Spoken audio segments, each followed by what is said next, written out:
এই পাশে কি ছিল আপনারা গেস করে বলেন তো।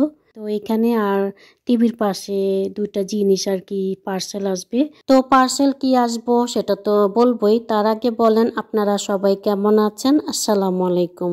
আশা করি সবাই ভালো আছেন। আমরাও ভালো ছিলাম, বাট মনটা ভালো ছিল না। বাংলাদেশে যে খারাপ পরিস্থিতি ছিল, তো আমরা প্রবাসীতে থাকলে কি আমাদের মন তো বাংলাদেশেই লেগে থাকে, কারণ বাংলাদেশে জন্ম, বাংলাদেশেই সবকিছু। তো যার যেখানে জন্মস্থান সেখানে যদি খারাপ পরিস্থিতি থাকে, আমরা বিদেশে থেকেও কি ভালো থাকতে পারি? যাই হোক, একটা কথা আছে না, কষ্টের ফল মিঠা হয়। কত যুদ্ধ, কত সংগ্রাম আর লড়াইয়ের মাধ্যমে ছাত্র জনতা যে দাবি করেছেন, আজ তাদের দাবিটা সার্থক হয়েছে। তো তাদের জন্য আবার বিজয় মুখ দেখতে পেরেছি। দেশটার জন্য আবার দ্বিতীয়বারের মতো স্বাধীন হয়েছে।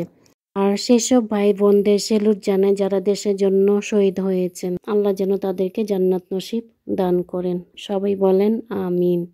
যাই হোক, কিচেন রুমে টেবিলটা দেখতেছেন, এটা আর কি লিভিং রুমে ছিল। তো লিভিং রুমে থেকে কিচেন রুমে কেন রাখা হয়েছে আপনারা কিছুটা হলেও গেস করতে পেরেছেন, তাই না?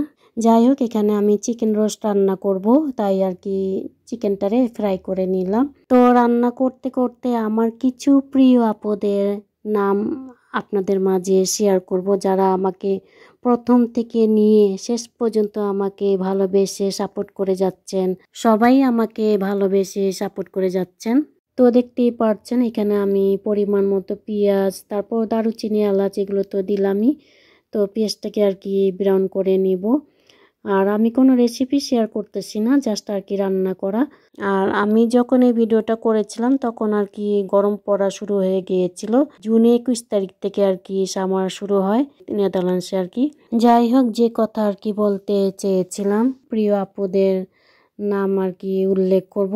তো প্রথম যার নাম বলবো তার চ্যানেলের নাম হচ্ছে বাংলাদেশি ব্লগার নীলা ব্লগ থেকে নীলা আপু। তো আমি ইউটিউব ছেড়ে দিব বলে হাল ছেড়ে দিয়েছিলাম।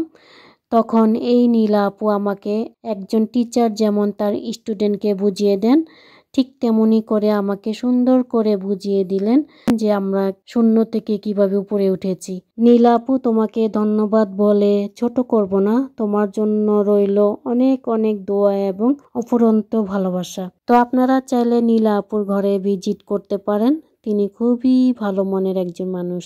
তো এখানে দেখেন আমি যা যা মশলা দেওয়া দিয়েছি, সাথে কাঁচামরিচ, তারপর লবণ, টক দই দিয়ে একটু ভালো মতন আর কি কষিয়ে নিয়েছি। এখন আর কি দিয়ে দিব এটার সাথে পেস্তা বাদামের পেস্ট। তো চিকেন রোস্টে মেন ইনগ্রেডিয়েন্টসই হচ্ছে পেস্তা বাদামের পেস্ট। এটা দিলে তো চিকেনের ফ্লেভারটা আরো দ্বিগুণ বেড়ে যায়। তো মশলাটাকে কষিয়ে নিলাম, এখন চিকেনটাকে দিয়ে দেন রান্না করে যাব।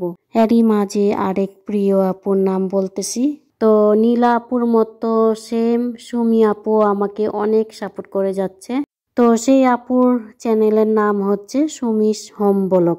যারা সুমিস হোম ব্লগ চ্যানেলে এখনো ভিজিট করেননি, ইচ্ছে হলে ভিজিট করতে পারেন। ওই আপুটা খুবই মনোযোগ সহকারে সবার ভিডিও দেখেন এবং ফুল ওয়াচ করেন।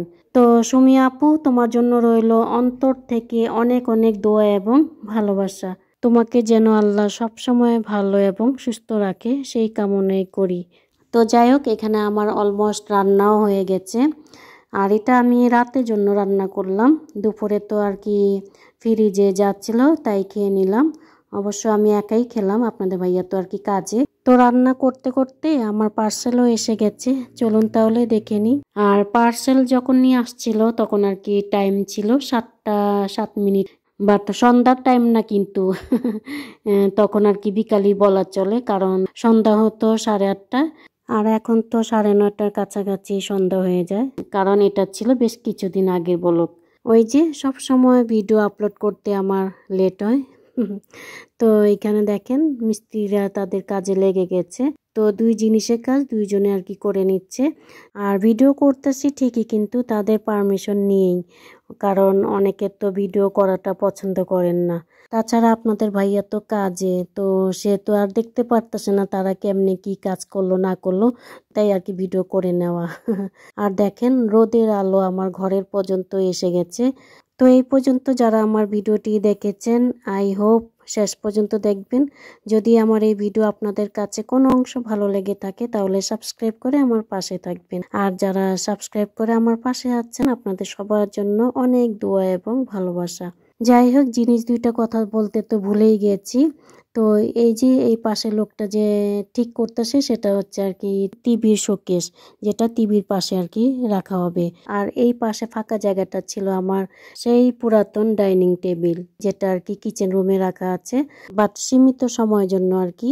যদি বিক্রি করা থাকে তো বিক্রি করে ফেলবো। তো বুঝতেই পারছেন আমার নিউ দুইটা জিনিস হচ্ছে টিভির পাশে রাখা টিভির শোকেস আর এই পাশে নিউ টেবিল। তো যাই হোক, এখানে তাদের কাজও অলমোস্ট শেষ হয়ে যাচ্ছে প্রায়।